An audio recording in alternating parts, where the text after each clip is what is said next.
Welcome to the Rocks and Roots podcast. It has been a minute since we have touched base with everyone.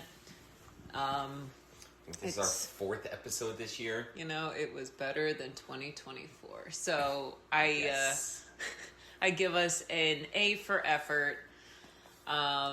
Especially this weekend, we actually did shit. We did. I'm Tumbles. He's Crank. E. Yes, my trail name is Cranky. Somehow that has gotten shortened to Crank. Always. That's fine with me. So we are coming at you from Rockbridge County. Rockbridge. The sheriff's a near. Virginia. You do it for Randolph Scott. Yes. And we did how many total miles? 19.4. It was that much? That's awesome. Yeah, in 2 days. That's great. All right, I thought it was less than that. I mean, some of y'all do that in a day. Yes. And, you know, we did. We used to be able to. We used to be able to. And if we had to, we could. We'd be dead, but we could if we had to. We could. So, section hiking It's our toxic trait. Yes, and it's amazing. We started, we had 4 days off. We used 2 of them to do hiking stuff, and tomorrow we are being tourist. But we started yesterday, mile 809.4, US Route 60, and we ended at mile 817. At Salt Log Gap. Yes. Which is... It's a dirt road that is definitely closed in the winter. There is quite a few roads in this section of Virginia. Actually, all through Virginia, we've not had a problem so far. In the 250, 60, 70 miles that we've done of Virginia so far, there has never really been an issue with Access, yeah. Except after Frog Gap up to mile... excuse me. Something, 830, 820 something, where we originally intended to go. Yeah. That section is sparse on access. Access, yeah. It's about a 15-mile stretch between roads. So, we started US Route 60... mile 809, and that section immediately goes straight the fuck up. And today God bless you. Mrs. Cranky back there. You could join us whenever you're ready. Yes, there's Mrs. Cranky is in love with word magnets now. You can make them say anything you want. So... US Route 60, there's a really nice wayside with picnic tables, and it's a good spot to be dropped off or even to stop. Now, what by wayside, we don't mean like fancy Shenandoah wayside. With fruity flavored milkshakes. It's literally a couple of picnic tables. Yeah. But actually, all the way from mile 802 to mile 817 is straight up. So we started halfway up that uphill. We'll get into more detail when we talk about what we did today, but mile 802 is Reservoir Road. It is a reservoir and it goes basically straight up all the way to mile 817, but we picked it up halfway, Route 60, mile 809. No, Reservoir Road was south. Yes. Yes, so 802 to 817 is up. Oh, yeah, all the way up. Yes. So, first 2 miles yesterday were brutal because we don't do this as often as we would like or as we should in order to maintain proper physical condition, and it was absolutely brutal. It was, but you have to give us some credit because it was just about 2,000 feet in 2 miles. Yes, and you tasted blood, apparently. Oh, yeah, because I went out too fast, as you do. So, I was like, oh, this is fine. I'm fine. Everything's fine. And I sprinted, fast walked up the mountain, and yeah, the capillaries in my lungs clearly didn't like that and decided to burst because I tasted blood. Which is pretty fucking awesome, and I'm kind of glad you didn't tell me that until we got to the top. I was like, oh, there's Metallica. Not Metallica, but Metallica. And there's no real views for that first 2 miles. Some switchbacks, but it is a steady grade, and it is fairly brutal. The part about this area of Virginia, you get Highlands way in the south, and then you get into proper Appalachian Mountain, like you would see in Shenandoah, but the biggest difference is with Shenandoah, you're already basically on ridgeline. Yes. For 100 miles. Whereas here, it's like Honey Badger don't give a shit. Myron Avery didn't give a flying crap about what was going on south of the national park. So you are up and down. So yeah, it was definitely a workout. But once we reached the top, which that was what mountain that's not a bald, but called a knob. bald. Yes. Bald knob. It is not a bald at all. We were pretty jazzed, but very disappointed. And because we remember so fondly our 4-day excursion from Damascus to whatever that town on 81 was. Yes. Where there were balds all over the place. And no nature yesterday at all, unless you count the squirrels, which we'll talk about that in a minute. New plant, Virgin's Bower, which looks kind of like dead cotton. It's like a white, spindly kind of ball, and it's called Virgin's Bower, and it grows in this area, and it is toxic to humans. Don't eat it, don't touch it. And another one is, I forget the first name of it, but it's a horse nettle. And that looks like a yellow cherry tomato. Don't eat it. Don't eat it, don't eat it. It's moderately toxic. It could really screw you up on your hike. So eventually that section of trail levels out, and you come to what looks like the Grayson Highlands. Yes. Minus the ponies. And that was about at mile 8:14-ish. Yeah, we were about 6 miles into our 8-mile day at that point. It was very nice. That was the bald we were looking for. Yeah, it grassy meadows, like the trail going through these grassy fields, mountains on either side, gently sloping down on either side into the valley. Just what you picture in a fairy tale book when you say hiking the Appalachian Trail. Like that's what people think we see every single time we're out there. Yeah, no, sorry to burst the bubble there. That was a treat. That was a very big treat. Also, I was pretty bummed because at this bald, which was great 360-degree views, we were a mile and a half shy from reaching 1,000 Appalachian Trail miles for us. And it's a pretty big deal because we've been doing this for 8 years, and finally this trip, we eventually hit it. But at this top, I was hoping we had reached 1,000 because that would be a perfect picture. But alas, no. And oddly enough, while walking, I didn't care. Like, this place was so amazing. I did not care about 1,000 miles. It took me until today to actually start caring about that. Yeah, I was pretty jazzed about 1,000.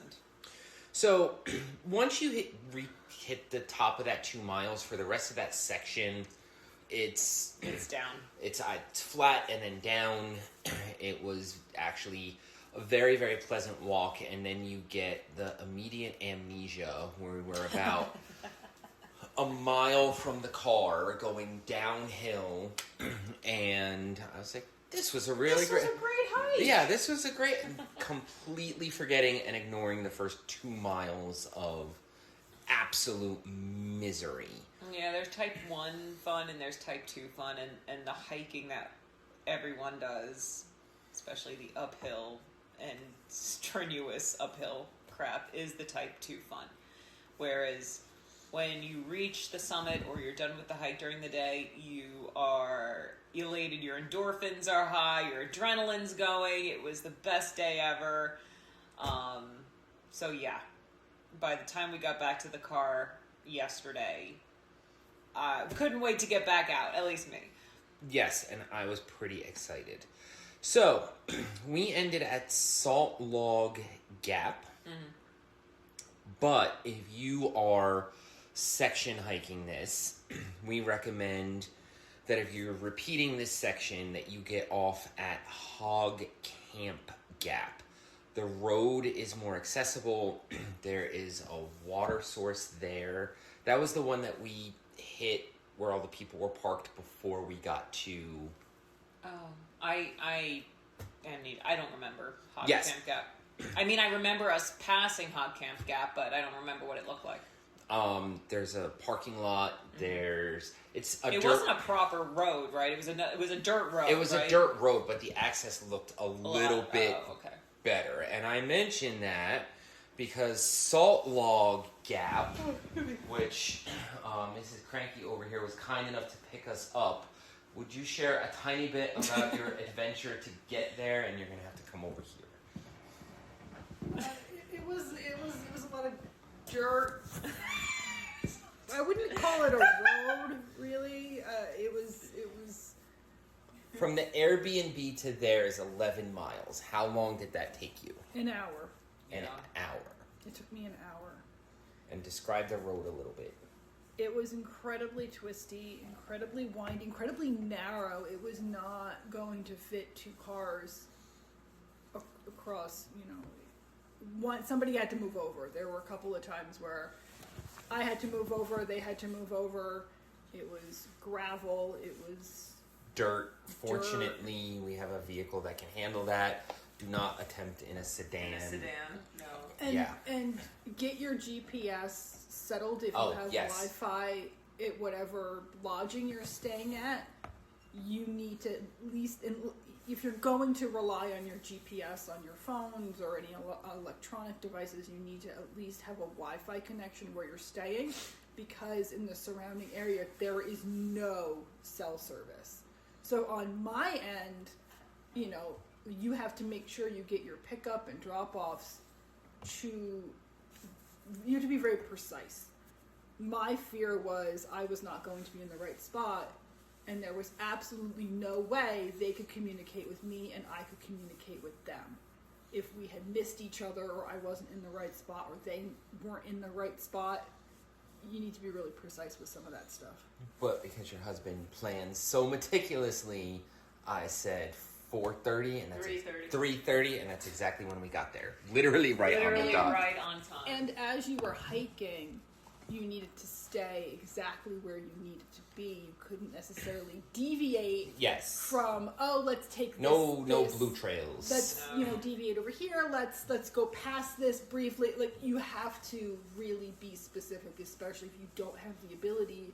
You didn't have the ability to call me and say, hey, it's not this mile marker. Go down a little further. It'll be this mile marker. Or we want to end early. Or that was not an option. Or late. Or, that was not really an option for us. So, then today... Well, we celebrated. Yes. We hit the 1,000 miles. Tumbles was super... You can see, I'm not as excited about it still. We made our 1,000-mile marker out of the twigs. Just like a thru hiker does. But yes. We are not. And I added a plus because at that point we were at 1,003. Yep, 1,003 miles. We got our picture. We did. Today, we started at US Route 60, 809, but we went in the opposite direction. We went south. which was absolutely glorious. It was a very good decision because we would have had to. I actually have to look at the topography, but we would have been doing a lot more up and down than what we did today if we continued going north. And it would have been a 15-mile stretch, which we're working back up to it. We're working back up to it. This is like also a family vacation, so we had other shit to do. Couldn't do it all day. So 7 miles down, we were hitting 19-minute miles. Oh, which, 3 miles an hour. I was so jazzed. That section, there's not a lot to talk about. It's just down into a ravine, down towards a reservoir. We did come across at about... It was... 3 or 4 miles in? No, it was actually a mile in. Oh, okay. Yeah. Was there a name of that? No. Not that I can remember. Let me see if I can find a picture if you want to start talking about it. It was pretty interesting. I had posed the question on the way back from trail yesterday when it came to the Civil War, because this area was extremely active. You had the Union Army burning Shenandoah Valley, essentially. And being so far inside these mountains, I was like, and there are small little towns tucked away in the interior of these mountains, and not like Moria, but in the gaps and everything. But said, did people actively come in here to get away from the Union Army? And we came to the conclusion that most likely yes, because there was no way that an army would try to come into Coffee Town. It was so far up the mountain. But anyway, this little town was so far down in the ravine at the base of the mountain that I don't think any army would dare try to find it. But this place was a town of freed slaves. And there's no name for it, at least that I'm seeing on this sign, but it's living along Brown Mountain Creek. Yeah. And they were freed, and this is where they chose, or maybe not chose, maybe where they went, because it was the safest and best option, because it's not ideal farming land. It's in the middle of a bowl. There's a water source, there's a creek, but and they were sharecroppers. Someone else owned the land. I was cracking up at the way the sign was worded. If you didn't own your crew, you had to pay the landowner 50% of your crop. If you owned your crew, you only had to pay 25% of your crop. So translation, these freed slaves, if they managed to scrape together enough money to buy other slaves that were not free, they could force them to work on this land, and you'd pay less. But if you had to rent slaves from the landowner, you paid more, obviously. So the way the sign was worded, they obviously didn't want to outright say, freed slaves bought other slaves. But it's pretty interesting that's right there on the trail, that piece of history. That's pretty freaking And awesome. unless you were hiking the trail, you would never know that was down there. Mm-hmm. It's a mile and... 1.4 miles. 1.4 miles, yeah. And, I mean, you could still see retaining walls that were left over. I didn't see any foundations. Mm-hmm. But they were bought out in the 1920s when the U.S. Forestry Service took over and created George Washington National Forest. And yeah, like you said, unless you're hiking the trail, you don't know about that particular group of people, which is pretty amazing. We also witnessed that in Pennsylvania when we were hiking along the ridges of Pennsylvania and came across that,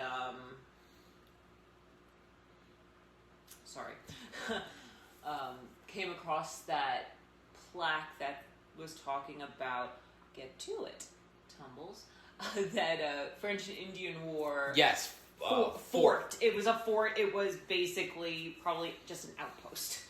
And then in New York, the site of the smallpox inoculation from General Washington. Unless you're hiking in the trail, you don't see this stuff. No. Also, the site of the not the Whiskey Rebellion, Shays Rebellion. Yep. Was up in Massachusetts. Yep. Very cool. If you are into history, there are little surprise nuggets along this trail. Along the trail. So, I was hoping we'd get closer to the reservoir. If you want to talk at these fine people. Oh, I found it. Okay, Lynchburg Reservoir. Oh, is that what it is? That's what it is. No, it was pretty sizable. Yeah, so the map makes it look like the trail goes right next to the reservoir. It doesn't. The trail is mostly above it, and unfortunately we couldn't get pictures because there was no clearing in the tree line. But yeah, we were basically hugging the mountainside the entire 7 miles. And the trail swings around the reservoir, and there is Sky Swore. Yes. So last night we were exhausted, and we were coming home from dinner, and we were talking about what we were going to be seeing today and planning out our route.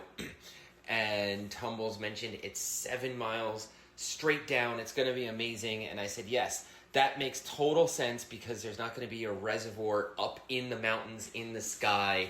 There's not going to be like a sky swore. Sky swore. And it made total sense to us because we were so tired and punched. Delirious, yeah.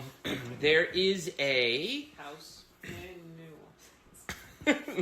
they called a rising sun. Reservoir Road at mile 802.6 is a great, if you're out for just a day. It's another dirt road. It's another dirt road, but if you're out for just a day and you don't want to do any uphill, mile 809 to 802 is a great section if you're in this area and you want to hike the Appalachian Trail without having to do any uphill. And Lynchburg Reservoir actually has a little boat area. I didn't see any docks, but they had boats out, so you can clearly recreate there. And then we got our asses kicked. And then we remembered what trail we were yes. on. It was all fun and games, 19-minute miles, talking up a storm, skipping along the yellow brick road. I think I was running down the hill at one point. And then it was 4 miles. Of hell. Straight up. What was the elevation change? It was actually only no, it was about 1,700 feet. Yeah, so Reservoir Road is at 979 feet. And we got up to 2,000. Bluff Mountain is, wait a minute. 3,500, isn't it? 3,351. 3,351. So that's almost 2,000 feet, and my math is mathing. Well, we didn't get up to Bluff Mountain. Oh, that's right, because that is 796. Where we stopped, it was halfway up the mountain. Yes, we stopped at 798 point something. Yes. Go down. Yep. There you go. Yeah, we stopped at Punch Bowl. Yep. Punch Bowl Outlook. Overlook, which is at 2139. Okay. So yeah, but we got our asses kicked. That was not pleasant. We had a 29-minute mile in there, and that threw us off in our timing. Yeah. It levels out for a little bit. You're at ridge line by that point. Yes. You're at a ridge line. Not the highest ridge line. You're at a ridge line. But, yeah, that was unpleasant. But did you feel better today than you did yesterday? Strength-wise? Yes. No, I felt better yesterday. Did you? Because I was fresher. Okay. And also sock problem. Yes, I could not find. I brought many pairs of socks. Could not find them, so I was reusing. Which for thru hikers, they're like, what the fuck ever. You wear the same pair of socks for 4 days. But yeah, I was reuse my socks from yesterday, which was a little bit rough on my feet. But yesterday I was way out in front of you. I was fresh. I felt strong. Today you were a lot closer. You were like right on my ass because I was a little bit weaker today, and you felt stronger because of yesterday. Always seems to be the case for me where you get stronger as you go. I get weaker, so it's so interesting. That's so true. Because last year when we did the Damascus 75-mile joyride, the first day was absolutely brutal. For both of us, I was out in front for a little bit. Right. And it was also like a 90-degree day, which did not help. And then over time, I was like, let's do a 24, 26-mile day. Let's go. And by the end, you were over a mile in front of me and waiting for me to get into camp. So that was our trail, and then... Yeah, it was good. The weather was not bad. No, the weather was perfect. Yeah, we're in early November at this point, and last year we came out the same time last year, and the weather was like 73 degrees. Yes. And we were shocked. But yesterday it was about, I don't know, it was about 53 with a wind. Today was warmer. It's actually a lot warmer. Yes. But a nice time of year to go. You just have to be careful, or be mindful. I wouldn't say careful. Be mindful. It's hunting season. And we learned a thing. We learned a thing about the trail and hunting season. We saw yesterday 2 gentlemen in their late 50s or 60s in hunting gear with shotguns. We were walking behind this guy, maybe about 50 yards back. On the trail. And we look, and there's a guy with a shotgun on his back. It's like... We're like, okay, we've never seen this before. We realized they were hunters immediately because of their garb, for sure. But we... Never saw that on trail before. Never saw that. They were nice guys. We talked to them about squirrels and acorns. It's a fascinating conversation. And saw Jack on the trail. We went our separate ways, but we looked it up, and unless you are in a national park or a designated area where hunting is not allowed, you can hunt off of the Appalachian Trail during hunting season. Right. So if you are out, and we are obviously clueless, but there was someone who was not clueless because one of the people we saw yesterday had on orange hiking gear. Yeah. So just be aware of that in, I guess, all areas of the trail. I remember, I don't know when the hell it was, but maybe we were in New York on a separate trail or something, but it was one of those things like maybe we should have worn more visible outfits instead of black.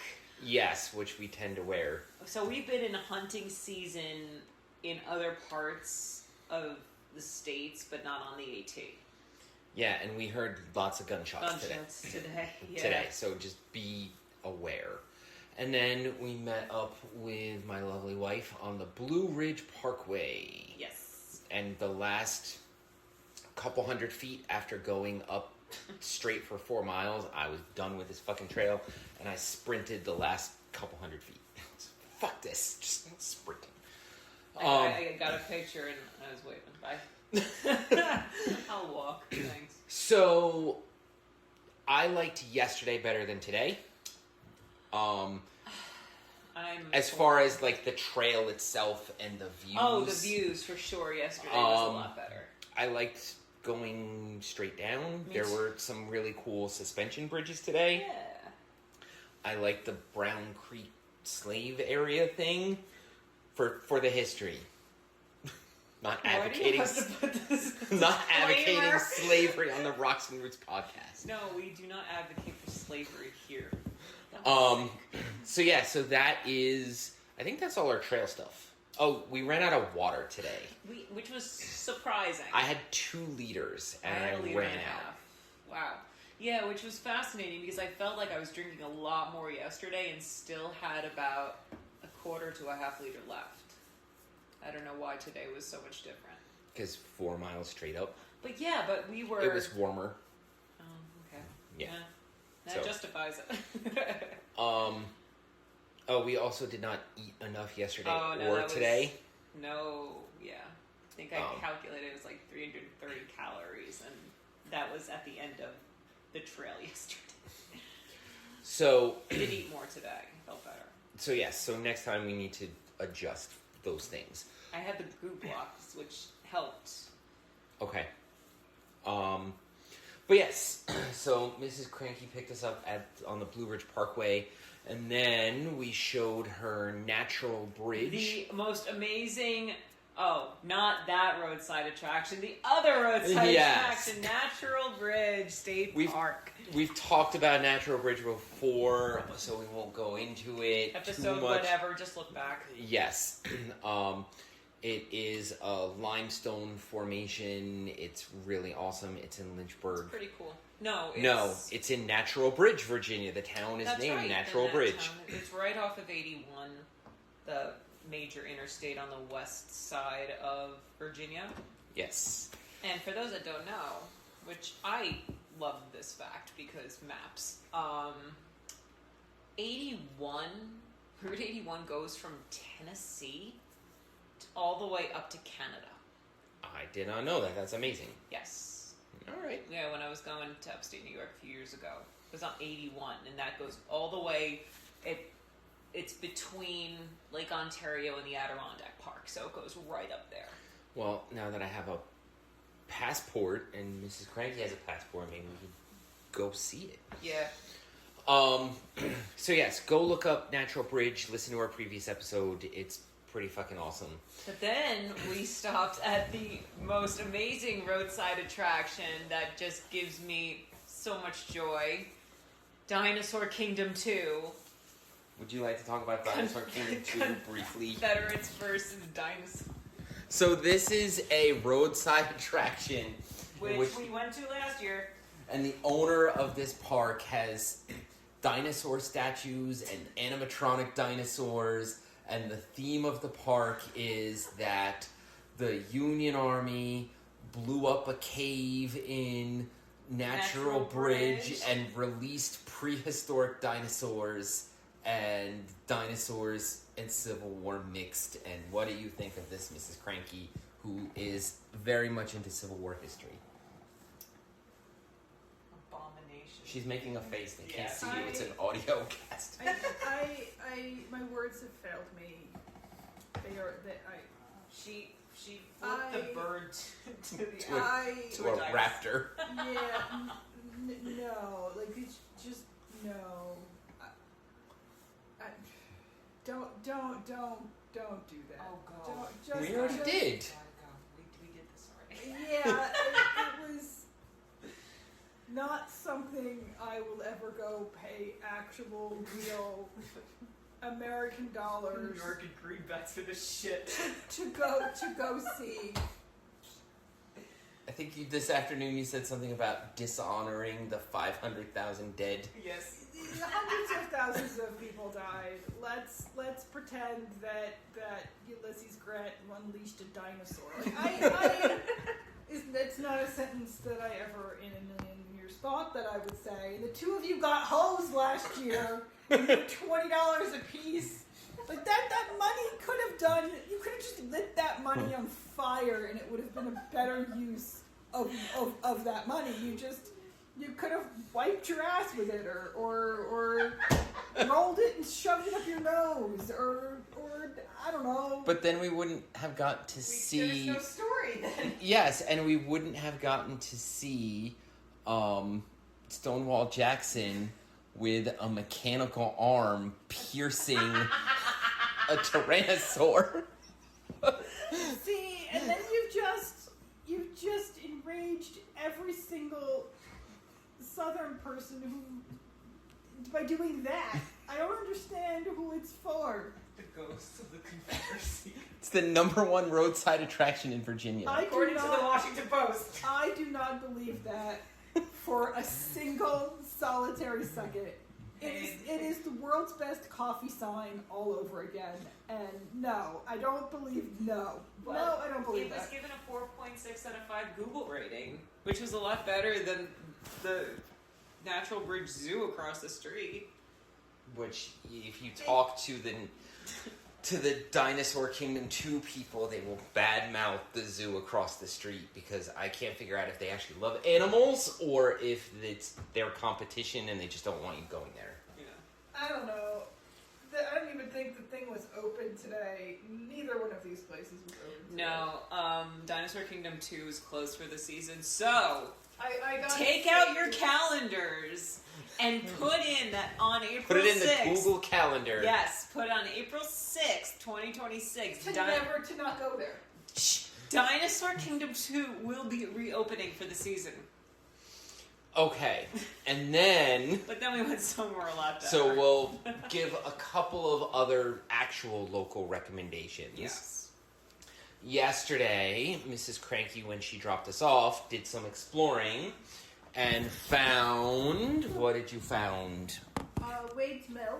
It is a actual working grist mill still from the 1750s on the Registry of Historical Sites. The owner, April.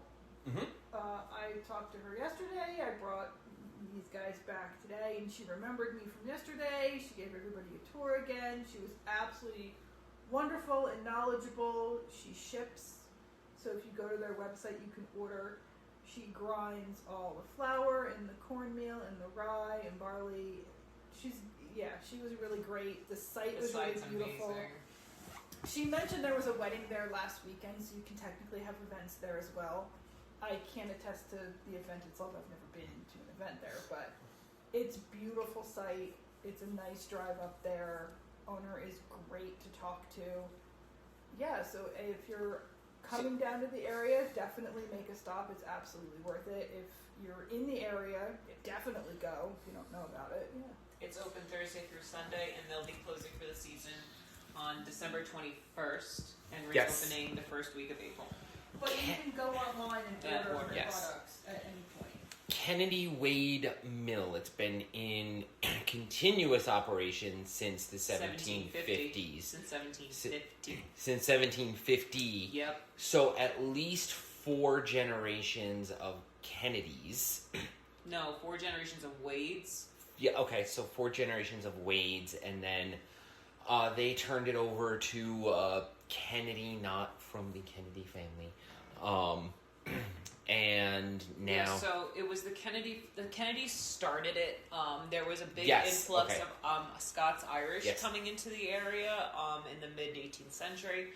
And so there were a bunch of grist mills down in this area during that time. It was like the primary moneymaker for the area. So the Kennedys were the ones that built the structure that is still standing, and so they had it in production for X amount of time. I'm not sure how many years, but the Wade family that took it over in the 19th century kept it for over 100 years, up until 1990, right? Something like that, yeah. So 4 generations at least of Wades lived and worked on this land. And then she said another owner had it that put a lot of work into it. Put it on the registry. Mm-hmm. And then this April has owned it for the last year. Yeah, she just bought it last year. And she was explaining the wheel in the 1930s. They put in a stainless steel wheel. Yeah. You can go up and all 3 floors. It is just a really, really fantastic site. So go there. That's right. And we're all about buying local. So if it's between your Aunt Jemima pancake mix or going... She got canceled. It's Pearl Milling Company. I thought they brought her back. Oh, they did not. They did not. Okay. Aunt Jemima is still canceled. Which really sucks because really she was a real lady and they fucking erased her. What a story she had. So yes, if it's between Pearl Milling Company or Wade's Mills, definitely go for the local. It's non-GMO if you care about that, and it's made in the building. So, and then for local food, we highly recommend Devil's Backbone Brewery. I have that right? Yes. Brewery, fantastic food.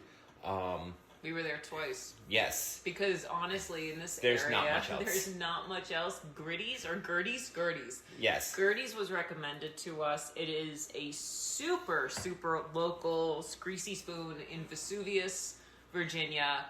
They close at 6:30, but you can get your basics there.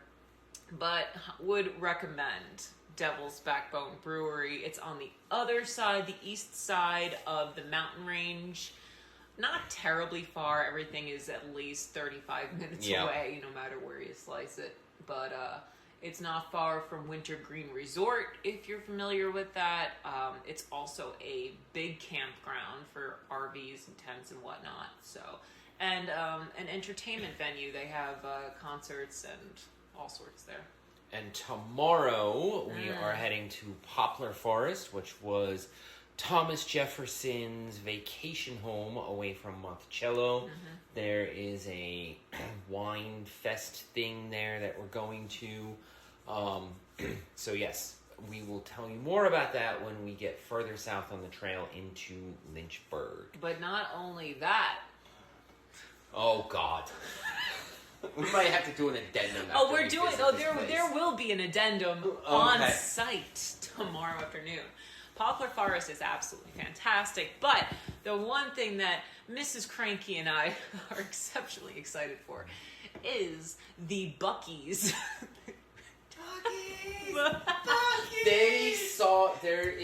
It's a truck stop. I'll let them explain. Everybody knows what Buc-ees is. Yes. I didn't. Go Google Buc-ees, Buccees or Buccees. It is a staple in the South, and they just opened the first Buc-ees in Virginia off of Route 81 this past June. 26,000 square feet of absolute trash, and I cannot wait. All I know is that my wife saw a roadside sign of a cartoon beaver and was more excited than I've seen her in the last 10 years. That's all I know. You know what? You and your Confederate dinosaurs cannot make fun of Buc-ees. You can just stop right now, sir. Stop right now. So, in conclusion... Actually, not in conclusion. The conclusion will be tomorrow, live from Buc-ees. We'll see you then.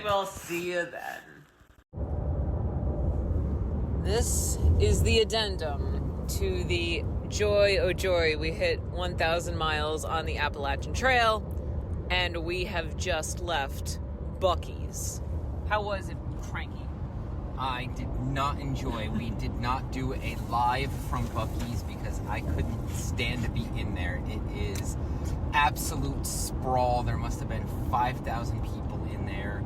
Mrs. Cranky had to lead me around. I got my sandwich and then I ran away out to the car. I was not impressed. It's like the size of a Costco, but it's a truck stop. And then heading into the bathroom, they had all of the branches of the military except for Space Force. So apparently Bucky the Beaver does not recognize the Space Force. And that is my assessment. It sounds like your assessment is just because they didn't recognize Space Force, that's why you hate it. So, yeah. All right, what do you think, Mrs. Cranky? I think it's if a Cabela's and a Costco had a big, crowded baby. It was a really hard labor. It's a really big baby. Big head. Correct. There is everything you could think of in that store. There is apparel. There is a wall of jerky. There is a wall of nuts. There is...